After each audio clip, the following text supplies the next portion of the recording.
मनोज जरांगे पाटलांची आज अंतरवाली सराटीत सभा होणार आहे। मनोज जरांगे पाटलांच्या या सभेची तयारी या ठिकाणी सुरू आहे। तर सरकारला इशारा देण्यासाठी या सभेचं आयोजन करण्यात आलेलं आहे।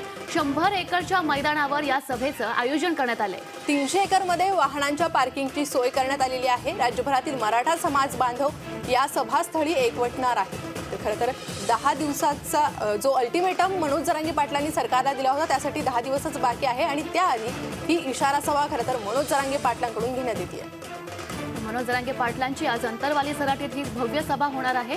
मनोज जरांगे पाटलांच्या सभेची जय्यत तयारी देखील आता सुरू झालेली आहे। सरकारला इशारा देण्यासाठी या सभेचं संपूर्ण आयोजन करण्यात आले।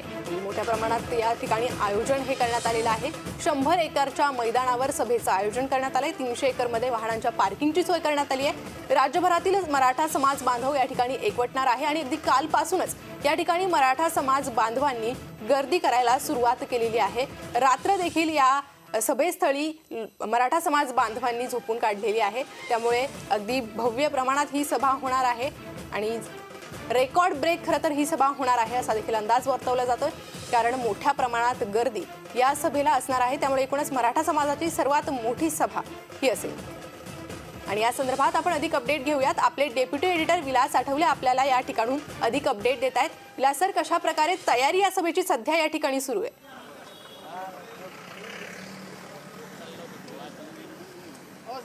प्रणिता, तयारी बघा, तू सकाळी उठली असशील ना, नाश्ता केला असेल, कारण काम करायचं आहे, अँकरिंग करायचं आहे, बातम्या लोकांपर्यंत पोहोचवायच्यात। आता एवढी मोठी सभा आहे, तर सभाची तयारी तर जोरदार असणार आहे। खाणं असेल, पिणं असेल, रहदारी असेल, ट्रॅफिक असेल, महिलांची व्यवस्था असेल, हे सगळी जी तयारी आहे अत्यंत शिस्तबद्ध पद्धतीने सुरू आहे। याचं एक उदाहरण मी सांगतो।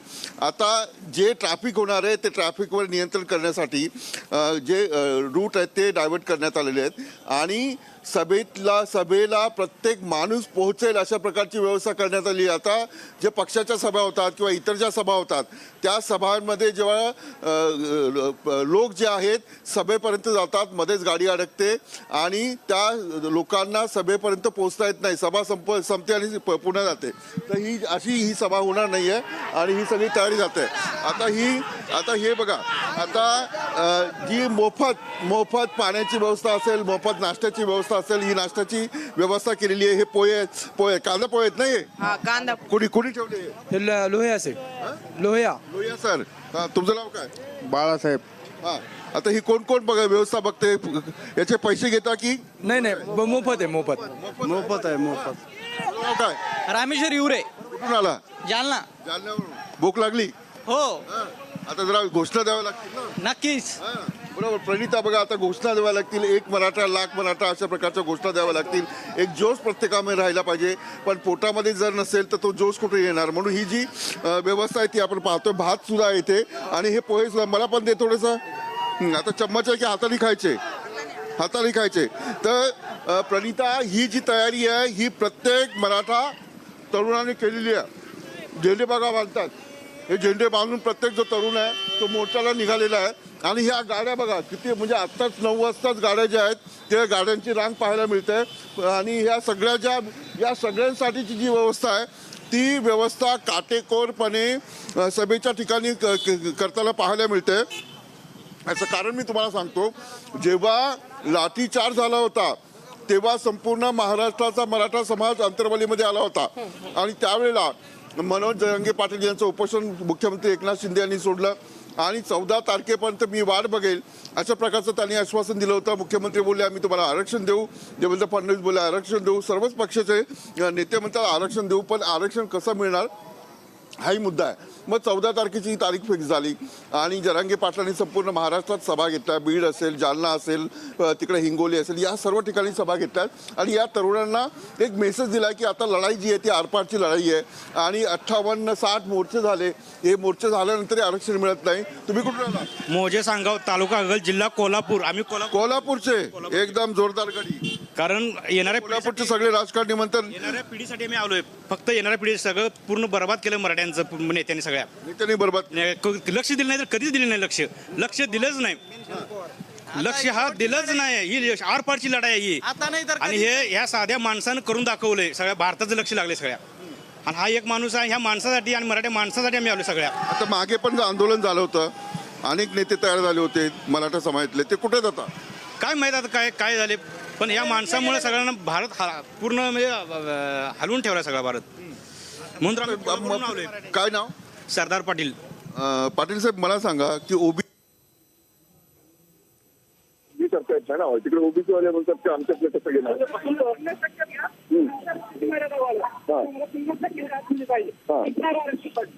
पाहिजे टक्क्याच्या आतमध्ये पाहिजे, टिकणार आरक्षण पाहिजे. कसं कसं पाहिजे? सर आम्हाला 50% आत आरक्षण पाहिजे आणि आरक्षण ही आमची आता सध्याची गरज आहे आणि आम्हाला आरक्षण पाहिजेच. आम्ही आरक्षण घेण्यासाठीच आलेलो आहे. एक मराठा लाख मराठा. आता नाही दिलं तर छाताडावर बसून घेऊ. बघा, हा संताप आहे, हा तरुणांचा संताप आहे. ट्रॅक्टर मधून लोक जातात बघा. हा, आता हे ट्रॅक्टर मधून आहे, बाईक मधून आहे, गाड्या आहेत, विराट सभा आहे जरांगे पाटलांची. ही तयारी जी आहे ही पाहायला मिळते आणि अनेक प्रकारच्या घोषणा ज्या आहेत तिथे पाहायला मिळतात. रोज जो आहे तो नेत्यांवर आहे, राजकीय पक्षाच्या नेत्यांवर, अनेक पक्षाच्या नेत्यांनी अशा प्रकारचं आश्वासन दिलेलं आहे. पण ओबीसी मधून द्यायचं की जी मर्यादा आहे ती वाढून द्यायचं, अशा प्रकारचा पेच जो आहे तो सरकार पुढेही आहे. कायद्याच्या कक्षेत पाहिलं तर मराठा आरक्षण देता येत नाही, कारण मागासवर्गीय आयोगाने ज्या प्रकारे नोंदी केल्या होत्या त्या नोंदी सुप्रीम कोर्टाने फेटाळल्या होत्या. हा, आता ही बघा, ही गाडी आहे. हा, काय काय नाव तुमचं? सुदाम बोंगाने. सुदामजी बोंगाने. कुठलं गाव? उमरात, शिरडच्या औंढा तालुका. औंढ्या तालुक्यातून. आरक्षण मिळेल का? मिळेल आरक्षण? हॅलो. आरक्षण मिळेल का म्हटलं? मिळेल मिळेल मिळेल मिळणारच. हा. मिळणारच, मिळायलाच पाहिजेत. कसं पण मर्यादा वाढवली पाहिजे की ओबीसीतून दिलं पाहिजे? ते कसं का देऊ पण आम्हाला आरक्षण पाहिजेत. कसं का देव पण आरक्षण पाहिजे? काय काय काय काय- नाव काय? बळीराम बोंगानी पाटील. याच गावची का? हो, उमरा गाव, तालुका औंढा. उमऱ्यातून आले. आता हे तरुण आहेत बघा. काय नाव तुमचं? गणेश आरगडे, गणेशजी, राहायला कुठे आहे? धनगर पिंपरी, धनगर पिंपरी. कुठे आले इकडे? अंबड तालुका. अंबड तालुक्यामध्ये. हो. अंबडच्या लोकांनी काय व्यवस्था केली? एवढी मोठी सभा होते, काय काय व्यवस्था आहे? सगळी पार्किंग व्यवस्था आहे, सभेला बसाची सगळी सोय, पाण्याची, जेवणाची सगळी सोय, सगळी काही सोय केलेली आहे. कुठलीच अडचण येणार नाही. सभेला एक मोठी गर्दी होईल, काही म्हणजे गर्दी जास्त झाल्यामुळे जो महिलांना त्रास होईल असं, याच्यावर कसं नियोजित केलं? काहीच त्रास होणार नाही. सगळे स्वयंसेवक आहे बसलेले तिथं. स्वयंसेवक आहेत? 5,000 स्वयंसेवक आहे. म्हणजे 5,000 स्वयंसेवक आहेत. प्रणिता 5,000 स्वयंसेवक आहेत आणि 100 एकराच्या जमिनीवर सभा आहे. 100 किती? 300 एकर. 300. पार्किंग 100 एकरवर. नाही, पार्किंग बी 300 एकर आहे. पार्किंग 300 एकर पक्का? हा, पक्क. वाढून सांगू नका. नाही, पक्क आहे. सगळ्यांना सोय केलेली आहे पार्किंगची.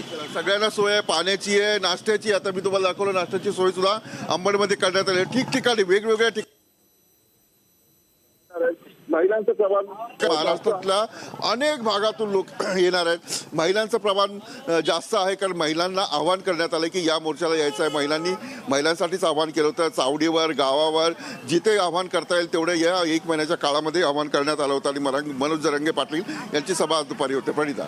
अगदी विलास, खरं तर जो अल्टिमेटम मनोज जरांगे पाटलांकडून देण्यात आला होता त्यासाठी फक्त 10 दिवस शिल्लक राहिले आहे आणि त्याच पार्श्वभूमीवर आजची ही सभा हा सरकारला इशारा असेल की काहीही झालं तरी मराठा समाजाला आरक्षण आता हवंच आहे.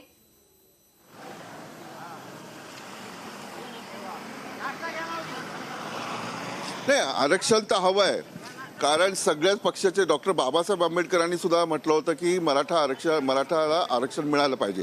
पण त्यावेळच्या म्हणजे विदर्भातील आणि पश्चिम महाराष्ट्रातील मराठा समाजाने कुणबी मराठा म्हणून आरक्षण मिळवलं. पण मराठवाड्यातील ज्या मराठी जे होते त्यांनी मात्र हे आरक्षण नाकारलं आणि हा जो पेच आहे तो निर्माण झाला. आता जो आरक्षणाचा मुद्दा आहे, म्हणजे 21% ओबीसीचं आरक्षण असेल, इतर SC STचं जे आरक्षण असेल त्याच्यातून 50% मर्यादा वाढवता येत नाही. कारण आरक्षणाचा मूळ जो मसुदा आहे त्या मसुद्यामध्ये 50% वर जाता येत नाही.